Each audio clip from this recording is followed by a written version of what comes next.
I knew my 22-year career at MedTech Dynamics was over the second Jessica Caldwell walked through our Chicago headquarters wearing a designer suit that probably cost more than my monthly mortgage. She had this look, like she'd graduated straight from business school into a corner office, never getting her hands dirty with actual work. I'm Richard Morrison, 49 years old, and I've been building medical devices since before this woman knew what a cardiac monitor was. I don't give TED Talks or post motivational quotes on LinkedIn. I'm the guy in the back lab with the oscilloscope and soldering iron, writing the firmware that keeps people's hearts beating. I invented the cardio watch system that made MedTech what it is today. Not a team effort, despite what the company website claims now. 12 years of my life, nights and weekends, debugging code and getting FDA approvals. It's a cardiac monitoring device that can predict arrhythmias 6 hours before they happen with 97.3% accuracy. It saved thousands of lives, and legally, it was mine. See, before I ever signed that employment contract back in 2011, I did something that makes corporate lawyers break out in cold sweats. I kept the core patents. MedTech didn't own the cardio watch engine, they licensed it. Think of renting a Ferrari engine for your Honda. They could use it, modify the housing, sell it worldwide. But if they stopped paying licensing fees or violated our agreement, I could pull that engine right out. Jessica didn't know this. Or maybe she figured a 49-year-old engineer wouldn't fight back. She was the new CEO, brought in by Hartwell Capital to optimize operations, corporate speak for/costs, and flip the company for maximum profit. She swept into R&D that first Monday, smelling like expensive perfume and aggressive ambition. "Richard, right?" she asked, not looking at me while I was calibrating a prototype. She was staring at her reflection in my monitor. "I love what you guys are doing here. Very granular work. But we need to think bigger picture. Stop thinking medical device. Start thinking lifestyle integration." "It detects heart attacks, Jessica," I said, keeping my voice level. "Not step counts." She laughed, this sharp fake sound. "That's the engineer mindset talking. I need you to think like a business owner. We're positioning for a liquidity event. Hartwell Medical has $350 million on the table, but they want clean IP ownership. Complexity scares investors, Richard. Complexity saves lives," I shot back. She stopped smiling and looked at me like I was a stubborn child. "We'll work on your adaptability. The old ways don't scale, Rick. Trust the process." The process, it turned out, meant erasing me slowly. First, my name disappeared from the engineering reports. The weekly R&D meetings I'd been running for 8 years got moved to times when I had manufacturing floor inspections. I'd walk past the conference room and see Jessica in there with the marketing kids, pointing at a whiteboard, with my algorithms drawn in the wrong colors, explaining my 12 years of work to people who thought firmware was a type of clothing. I wasn't worried yet. You don't fire the guy who holds the patents, right? That's what I told myself while reviewing the latest FDA submission requirements in my office overlooking the Chicago River. The atmosphere was changing, though, getting heavy like the air before a thunderstorm. The junior staff stopped making eye contact. The shared calendar suddenly had blocks labeled strategic planning, leadership only. That took up half the day. Then I found the email. I was in the break room getting coffee when I saw a printed message on the counter, face up next to the creamer. From Jessica to the board, legacy personnel creating friction for Hartwell acquisition, need to streamline workforce demographics, handling the Morrison situation, expect resolution by Q2. The Morrison situation. That was me. I wasn't the chief engineer anymore. I was a problem to be solved. I picked up that paper and read it twice. My hands didn't shake. See, that's the thing about engineers. We don't panic, we analyze. I folded the email into a neat square and put it in my pocket. If Jessica wanted to play games, she should have checked the rulebook first. I went back to my desk and opened the secure folder on my personal laptop, not the company one. Inside was patent license agreement, final executed .pdf. I stared at section 12, the nuclear option I'd built in 12 years ago. "Try me, Jessica," I whispered to the empty lab. "Just try me. If you've never worked in corporate America, let me explain the soft purge. They don't change your keycard access, that's too obvious. Instead, they bleed your authority with 1,000 tiny cuts until you're a ghost in your own building. It started with the system access. One morning I tried logging into the CardioWatch development servers and got an access denied error. When I called Steven Torres, our IT director who I'd worked with for 6 years, he took 4 hours to respond. "Hey Rick, Jessica restructured the system permissions, said we needed better security protocols. You're on the general engineering network now." The general network. That's where the interns accessed basic documentation and filed expense reports. I'd been demoted from mission control to the parking garage. I walked into the office that day and the silence was deafening. You know that feeling when you enter a room and everyone stops talking? It was that, but constant. My team, people I'd trained, people whose kids' graduation parties I'd attended, would suddenly become very interested in their computer screens when I passed by. Then came the Paul incident. Paul was Jessica's nephew, 26 years old, wore expensive sneakers to the office, and had an MBA but couldn't tell a capacitor from a resistor. Jessica gave him the title Innovation Coordinator or some meaningless corporate nonsense. I was in the lab testing a new sensor array when Paul bounced in, oblivious to the fact that I was clearly busy. "Hey Richard, quick question," he chirped. "I'm cleaning up the IP documentation for the Hartwell due diligence team. Jessica said to make sure all the patent attributions are consistent. I saw your name on some of the legacy docs, but I can just do a find and replace with MedTech Dynamics proprietary technology, right? Keep everything uniform." My blood went cold. Paul pulled up his tablet. "Yeah, see, Jessica left a note here. Assert full corporate ownership. Remove individual inventor claims." I looked at the screen. It was a diagram of my CardioWatch algorithm, the specific signal processing loop that made the whole system work. And right there in bold Arial font, property of MedTech Dynamics, wholly owned technology. She wasn't just writing me out of the company history, she was committing fraud. Under our licensing agreement, MedTech had usage rights, not ownership. Claiming ownership to a buyer like Hartwell wasn't just a lie, it was a material breach that voided our entire contract. "Interesting," I said. "Paul, could you email me that presentation? I want to double-check the technical specifications."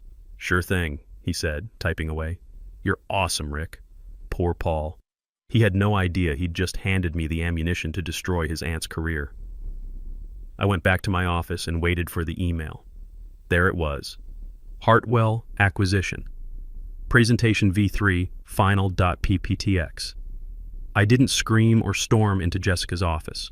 I opened my personal email and forwarded the file to Linda Walsh, my attorney, a woman who makes IRS auditors look friendly. My message was 3 words: document this breach. Linda replied in 2 minutes. Received. Section 7 violation confirmed. Nuclear option? I stared at the cursor blinking on my screen. Not yet. If I pulled the licensing agreement now, the deal would collapse and Jessica would spin it as a disgruntled old employee sabotaging the company. I needed her to commit completely. I needed her to stand in front of the world and lie so boldly there was no walking it back. I typed, "Wait." Let her dig deeper. The next few days were surreal. I sat in meetings where they discussed the future of CardioWatch without asking the man who invented it. I watched Jessica strut around the office, high on the fumes of a $350 million deal. She bought a new espresso machine for the executive floor and started talking about celebrating our success stories. Every celebration was another nail in her coffin. She called me into her office late on a Thursday. The Chicago skyline was dark outside her floor-to-ceiling windows, casting long shadows across her imported desk. "Richard," she said, not offering me a seat, "we need to discuss your transition." "Transition?" I asked, playing dumb. "The Hartwell deal closes next week," she said, leaning back in her leather chair. "They want a fresh, organizational structure. Your salary is substantial for someone at your career stage. We need you to sign a separation agreement, clean exit, 6-month severance, and you release any residual IP claims. Just paperwork cleanup. And if I don't," she smiled that corporate shark smile, "then we terminate for cause. Failure to adapt to new processes. Insubordination. We'll bury you in legal costs until you're selling that old patent for scrap metal." She was threatening to fire me. The patent holder. It was so stupid I almost laughed. "I'll consider it," I said. "You have until the all-hands meeting tomorrow," she said. "Don't make this ugly, Richard." "Wouldn't dream of it," I replied. I didn't go home. I went to the server room where I'd spent countless nights over the years, listening to the steady hum of the cooling fans. I sat there for hours, watching the status lights blink green. Tomorrow, those lights were going red. The main conference room at MedTech was called the Hub, a glass-walled fishbowl in the center of our open office. If you were getting fired in the Hub, everyone saw it. If you were crying in the Hub, the whole company watched. Today, every employee was crammed in there for Jessica's strategic alignment presentation. She stood at the head of the table, flanked by board members who'd flown in from New York for the pre-acquisition celebration. They looked like a row of vultures in expensive suits. Jessica was practically vibrating with energy. She had the look of someone about to become very rich. I stood in the back, leaning against the wall. I wore my usual work clothes, khakis, button-down shirt, steel-toed boots. Not dressed for a funeral, but definitely ready for demolition. "Team," Jessica started, her voice carrying without a microphone. "We stand at the threshold of transformation. Hartwell Medical has recognized what I've been telling you for months. MedTech isn't just a company, it's a paradigm shift." A few people clapped, mostly from marketing. My engineers stared at their shoes. They knew the technology was solid, but they also knew the paradigm shift was mostly PowerPoint presentations built on top of my work. To get here, Jessica continued, pacing the room, we had to make difficult decisions. We had to optimize our human capital. We had to evolve from a research-heavy culture to a growth-focused organization. She stopped pacing and turned slowly until she was facing me directly. The room went silent. "Richard," she said, using just my first name like a disappointed parent. "You've been with us since the Cardio Watch inception. You wrote the original code, and we appreciate that contribution." She paused for dramatic effect. This was it, the performance. "But," she said, dropping her voice, "what got us here won't get us where we're going. We need visionaries, not just technicians. We need people who understand that a patent is worthless if it doesn't generate shareholder value. You've been resistant to change. You've clung to outdated methodologies. You think like a lab engineer, not a business leader." My face burned, but I kept my expression neutral. Let her talk, I thought. Let her put it all on record. "I offered you a generous transition package," Jessica said, lying through her teeth in front of 50 people. "You refused. You've threatened to hold the company hostage over technicalities."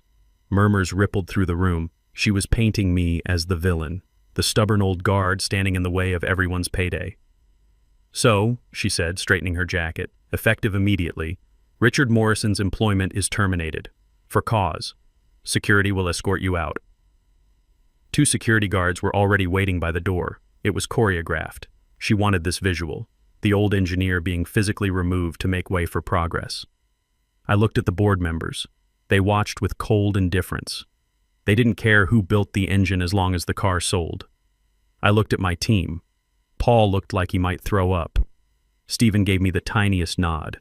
I pushed off the wall and walked toward the door. I didn't scream or launch into a speech about how I'd built the company's future. Instead, I stopped and turned back. "You're making a mistake, Jessica," I said quietly. In that silent room, my voice carried like a gunshot. "The only mistake," she sneered, "was keeping you this long. Your patents belong to MedTech, Richard. Read your contract. Now get out. Read your contract." The irony was so thick you could cut it with a scalpel. I picked up my laptop bag and walked past the table of board members. I walked past Jessica, who was already turning back to the room, dismissing me like yesterday's newspaper. I felt every eye in that building watching me leave. The security guard reached for my arm. I stepped aside. "I know the way," I said. As the elevator doors closed, I could see Jessica raising a champagne glass through the hub's glass walls. She thought the game was over. She thought she'd won. I pulled out my phone as the elevator descended and opened my secure text thread with Linda. "It's done," I typed. "Public termination for cause." She explicitly claimed patent ownership in front of the board and Hartwell representatives. Linda replied instantly, "Execute the revocation. 24-hour countdown starts now." I walked out of the building into the bitter Chicago wind. The air smelled like snow and car exhaust. It smelled like freedom. There's a specific kind of silence that follows detonation, the quiet moment before the debris starts falling. That was my next 24 hours. I went home to my Lincoln Park apartment, clean space, practical furniture with my personal workshop in the spare bedroom. I didn't turn on the news or check LinkedIn for Jessica's inevitable PR spin about organizational optimization. Instead, I made coffee and sat by my window watching the lake. At exactly 3:17 p.m., Linda had sent the email that was currently sitting in MedTech's legal department inbox. Subject: Notice of Patent License Termination. Immediate action required to General Counsel, MedTech Dynamics, CC, Board of Directors. Per Section 12 of the Master Patent License Agreement dated March 15, 2011, licensor Richard Morrison hereby exercises the right to terminate all usage rights to patents U.S. 8 to 942,156 and U.S. 9 103,847 Cardio Watch System due to material breach of contract. 1. False claims of ownership to third parties. 2. Termination of inventor without cause in violation of founder protection provisions. This termination becomes effective 24 hours from receipt at 3:17 p.m. tomorrow. MedTech Dynamics must cease all operations utilizing licensed technology or face immediate litigation for patent infringement. It was a kill switch, a legal EMP. Jessica wouldn't see it immediately. She was too busy celebrating. The General Counsel, Charles Rodriguez, would flag it as urgent but wouldn't interrupt the party. They'd assume it was a bluff from a bitter ex-employee. Around 6 p.m. my phone buzzed. Text from Stephen. Weird energy here. Charles just ran into Jessica's office looking like he saw a ghost. Jessica's yelling, "You good?" "I'm fine, Stephen," I replied. "Just doing some late-night reading. Keep your head down." By 8 p.m., the first call came. Not Jessica. She was too proud. Charles, the General Counsel. "Richard." His voice was tight, strained. "We received a concerning document from your attorney." "Hello, Charles. You mean the termination notice?" "Look, let's not be hasty. Jessica was under pressure today. The termination, we can reclassify it as a layoff. We can increase the severance package. Pulling the patents, that's nuclear. You'd be destroying the company's value." "The company has no value without my IP, Charles. Jessica made that clear when she said my patents belong to MedTech. I'm just correcting the record." "Richard, be reasonable. Hartwell is signing Monday. If this cloud hangs over the IP, they'll walk away." "That sounds like a Jessica problem, not a Richard problem," I said. "You have 19 hours left." I hung up and blocked his number. Then I saw Jessica's name on my screen. I let it ring once, twice, then sent it to voicemail. She called 15 times in 30 minutes. I could picture her in that corner office, designer jacket wrinkled, staring at her phone like it might explain how a 49-year-old engineer had just destroyed her career. I ordered Chinese food, watched the History Channel, and slept better than I had in months. The next morning at 7 a.m., 8 hours until deadline, my phone was a graveyard of missed calls and frantic texts. "Richard, pick up the phone. We need to talk. You're being childish. I'll sue you for tortious interference. Please, let's work this out." The desperation was delicious. But I wasn't waiting for Jessica. I was waiting for the other shoe to drop. Linda had sent a courtesy copy of the termination notice to Hartwell's legal team as part of standard due diligence disclosure. At 10:30 a.m., my phone rang. Unknown number, New York area code. Richard Morrison speaking. "Mr. Morrison," a cool, unfamiliar voice. "This is Michael Torres, lead counsel for Hartwell Medical. We received a document regarding the IP status of the Cardio Watch technology. Do you have a moment?" I smiled. "For you, Michael. I have all day."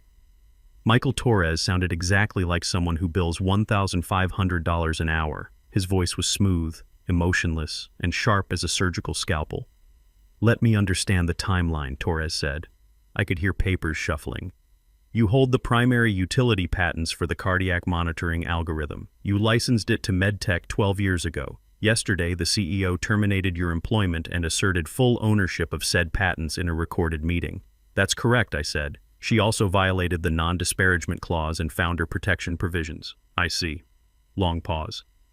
"And the license termination takes effect in 5 hours. 4 hours and 47 minutes, I checked my watch. "Mr. Morrison," Torres said, his tone shifting to something like respect, "Hartwell is prepared to deploy $350 million based on the premise that MedTech owns or has perpetual licensing rights to this technology. If that license is terminated, we're essentially buying very expensive office furniture." "I'm aware," I said. I built the technology, Michael. Without my algorithms, their device is just a fancy heart rate monitor. Why wasn't this disclosed in the data room? Because Jessica Caldwell believed that if she ignored a contract hard enough, it would disappear, I said. She bet that a 49-year-old engineer wouldn't fight back. She forgot that I've been writing airtight contracts since before she graduated college. Understood, Torres said. Thank you for your candor. I need to make some calls. He hung up. I poured another cup of coffee. The wait was almost over. Meanwhile, back at MedTech, the situation had apparently devolved into complete chaos. Stephen was sending me updates from the server room, Jessica screaming at Charles, literal screaming. They're searching for contract loopholes. Found nothing. Board members arriving. Jessica blaming you. Says you're unstable. Hartwell team just walked in. They look pissed. I could picture it perfectly.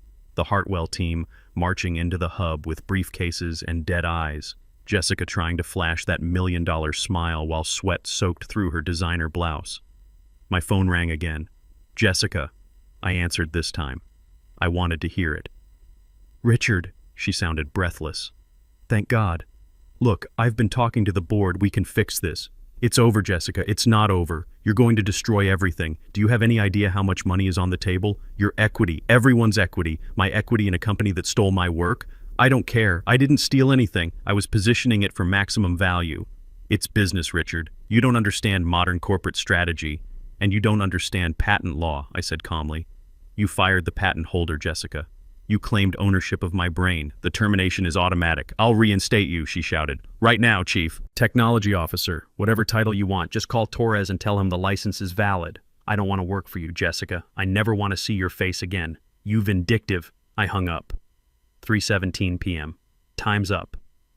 I opened my laptop and accessed the Cardio Watch licensing server. I still had my admin credentials. Stephen hadn't revoked them yet. Good man. Status? Active. License holder, MedTech. Dynamics? Expiry, indefinite. I opened another window and entered the termination command Linda had prepared. Legal reality was already shifting. Now I just had to update the technical reality. 3:17 p.m. Exactly. I hit enter.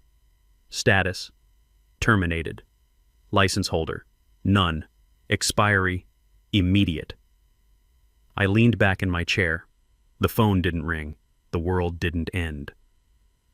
But 15 miles away in a boardroom that smelled like fear and stale bagels, the ground had just opened up. I wasn't in the room when it happened, but thanks to the deposition transcripts from the shareholder lawsuit, I can tell you exactly how it went down. 3:45 p.m. The entire board was seated. Jessica sat at the head, trying to project confidence while her eyes darted around like a trapped animal. The Hartwell team sat across from them like a firing squad. Michael Torres stood up. He didn't open a folder or pull up slides. He just held one piece of paper. Ladies and gentlemen, Torres said, we are suspending the acquisition process effective immediately. The room erupted. Suspending? Roger Goldman from the board sputtered. We're at the signing stage. The funds are frozen, Torres said. We have confirmed that the primary patent holder has terminated MedTech's licensing agreement due to material breach. Jessica slammed her hand on the table. He's bluffing. It's a negotiation tactic. Torres looked at her with the clinical detachment of a coroner. Ms. Caldwell, we've reviewed the original license agreement, specifically Section 12. It clearly states that termination of the inventor without cause voids the license with 24-hour notice. He slid the paper across the table. Linda's termination notice. Notice was served 24 hours ago. As of 3:17 p.m. today, MedTech Dynamics is operating unlicensed medical technology. Every device you sell is patent infringement. You're selling stolen property. The board turned to stare at Jessica. The temperature dropped 20 degrees. Jessica, Roger's voice was deadly quiet. Did you fire the patent holder?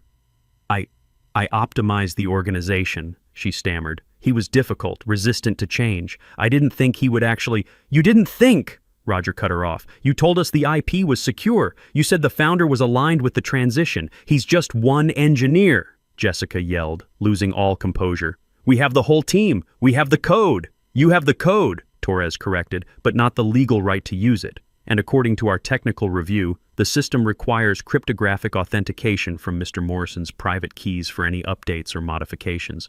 That was my ace in the hole, a little detail I'd never mentioned to Jessica. The system wasn't just legally protected, it was technically tethered to me.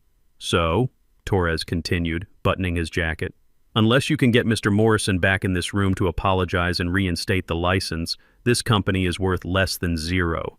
You're looking at lawsuits from patients, investors, and us. Jessica looked at her phone, at the board, at the door. I can fix this, she whispered. You can't fix anything, Roger said, standing up. You're done, Jessica. The board is convening an emergency session. You are relieved of all duties pending investigation into gross negligence and breach of fiduciary duty. Jessica stood there, mouth opening and closing like a fish out of water. The golden girl with the MBA and corner office had flown too close to the sun, and the sun was holding a patent termination order. By 5 p.m., the emails started arriving. Not from Jessica. She was probably at a bar somewhere, explaining to anyone who'd listen how she was the victim of age discrimination. Subject: Urgent reconciliation discussion, MedTech Board. Richard, hope you are well.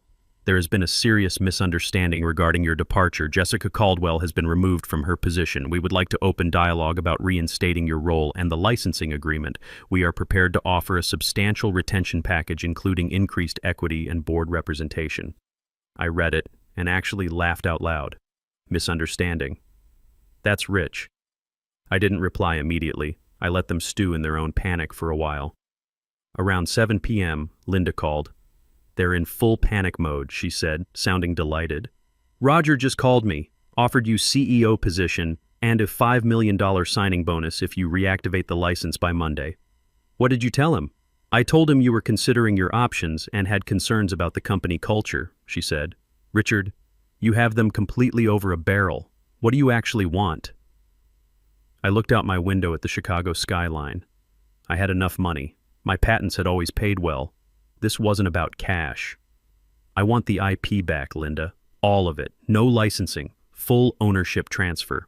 I want MedTech to dissolve the medical device division and transfer all CardioWatch assets to my holding company. They can keep the office space and coffee machines. They'll never agree to that. That bankrupts the company. They're already bankrupt, Linda. They just don't know it yet. Without the licensing agreement, they have no product. I'm just offering to haul away the wreckage. The standoff lasted 3 days. MedTech's private valuation tanked as word leaked. My engineering team started resigning in droves. Steven sent me a selfie holding a box of his belongings with the caption "Band playing as ship sinks." Finally, on Wednesday, the board caved. They had no choice. Hartwell had officially withdrawn their offer. The company was bleeding money with no revenue stream. I agreed to meet, not at the office, but at a coffee shop downtown. Neutral ground. Roger showed up looking 10 years older than he had on Monday. He didn't order anything. You win, he said, sliding a folder across the small table. Complete asset transfer agreement. We release all claims to CardioWatch technology. You drop the patent infringement suit. We go our separate ways. I opened the folder.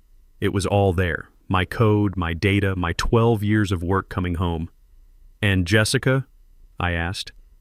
Jessica is facing a shareholder lawsuit for breach of fiduciary duty, Roger said grimly. She'll never be a CEO again. I signed the papers. Pleasure doing business with you, Roger. Here's the thing they never understood. Even if Jessica hadn't fired me, she still would have failed. 2 weeks before the Paul incident, I'd filed a continuation patent for CardioWatch 2.0. Medical monitoring systems drift over time. Accuracy drops from 97.3% to around 89% without updates.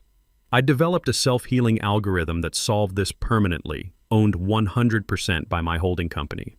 Jessica thought she was selling a perpetual motion machine. She was actually selling a wind-up toy, and I held the only key. A week later, I went back to MedTech to collect some personal items. The office was a ghost town. Jessica's motivational posters were gone. Her fancy espresso machine sat unplugged. I found Jessica in the hub, packing boxes under security supervision. She looked terrible. Wrinkled clothes, hollow eyes, that confident gleam replaced by shock. When she saw me through the glass, I could see her mouth something. Maybe I'm sorry. Maybe something else. I didn't wave or gloat. I just turned and walked away. Outside, the Chicago wind was sharp. I pulled out my phone and saw a text from Steven. New servers ready, team assembled, say the word. I typed back, let's build something that lasts. I got in my car and started the engine. They'd tried to steal my life's work. They forgot that some fires burn anyone foolish enough to grab them without proper protection. The patents were safe. The team was intact. And me? I was just getting started. Thanks for listening to this mess. If you enjoyed watching corporate arrogance get a reality check, remember this. Read your contracts. Every word matters. Real power doesn't announce itself with fancy titles. It just acts with precision when the moment comes. Some lessons cost $350 million to learn.